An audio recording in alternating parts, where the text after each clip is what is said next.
Assalamu alaikum, bonjour et bienvenue à tous. On va s'arrêter rapidement sur une petite séquence vidéo du Rav David Twitou et par la suite, Inch'Allah, on va apporter une réfutation, Inch'Allah. Et comme je le rappelle aux musulmans, d'où vous avez un rapport avec Israël, montrez-moi s'il vous plaît, au nom de l'islam, au nom du Coran, le moindre rapport que vous avez avec cette terre. L'islam, le Coran, ok. Il n'y a pas. Vous avez entendu, il n'y a pas, hein. Ok.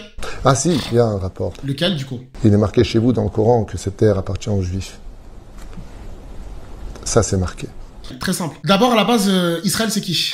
Israël, c'est Yaqub alayhi salatu wassalam, le prophète Jacob. Israël, c'est l'équivalent de serviteur d'Allah. Dans le Coran, Allah, il parle souvent de Jacob, dans la sourate 2 par exemple, dans la sourate 3, dans la sourate 19 minimum 2 fois, et également dans la sourate numéro 12.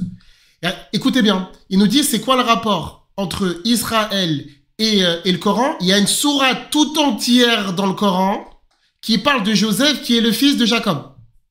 On continue la vidéo ou pas? Donc ça veut dire que Israël, ce nom-là, il a été donné dans la sourate 3, verset 93 et dans la sourate 19, verset 58 de mémoire. Petite chose à savoir, c'est qu'en islam, selon l'islam et le Coran, la religion auprès d'Allah, c'est l'islam. Sourate 3, verset 19, sourate 3, 85, sourate 5, verset numéro 3. C'est-à-dire que tous les prophètes, selon nous, sont des prophètes musulmans. Ça ne veut pas dire qu'ils appliquaient les mêmes règles que nous, qui, dans le sens qu'ils sont tous venus pour appliquer le Coran, etc., mais qu'ils sont tous dans la même religion. Abraham est un musulman, sourate 3, verset numéro 67, par exemple. Ismaël était musulman, sourate 2, verset numéro 133. Ishaq, donc Isaac, était musulman aussi, selon le Coran, sourate 2, verset numéro 133. Et Jacob aussi était musulman, d'accord? Et c'est ça qu'il a recommandé à ses enfants. La deuxième des choses, c'est que comment est-ce que vous osez dire qu'il n'y a pas de rapport entre le Coran et Israël, alors que Allah, dans plusieurs passages dans le Coran, il dit « Ô enfants d'Israël ».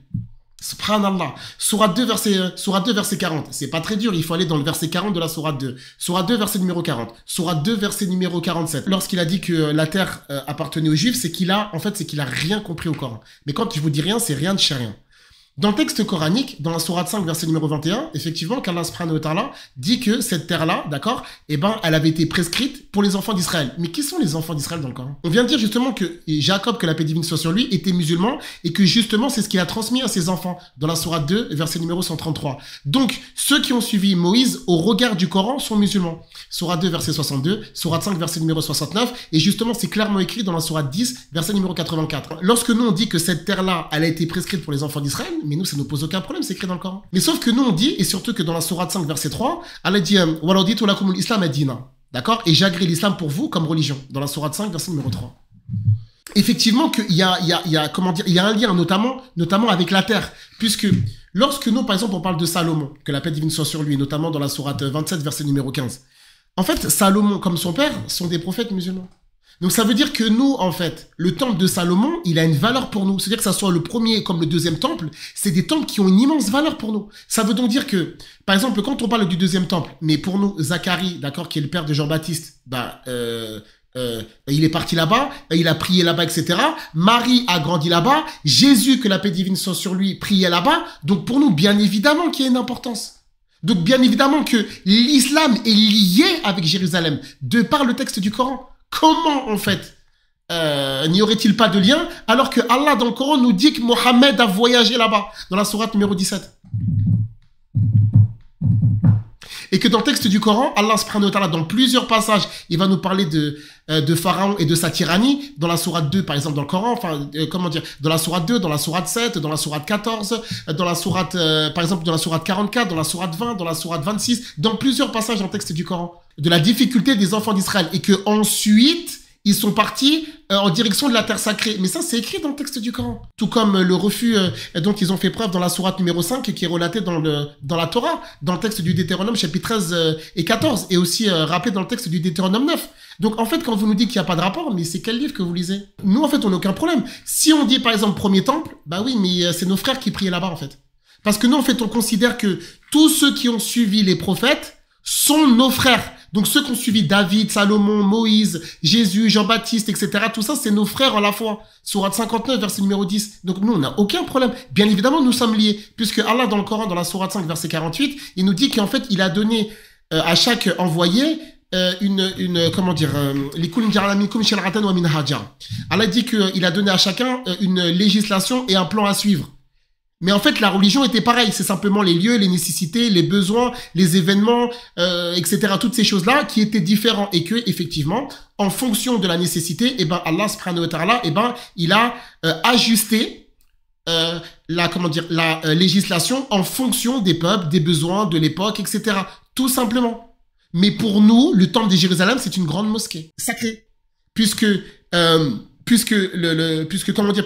Zacharie y allait, sans doute aussi sans doute aussi Jean-Baptiste, Marie y a grandi, Jésus y allait, mais comment un musulman peut-il ne pas être attaché à ça? La destruction du temple de Jérusalem, c'est le mot séban.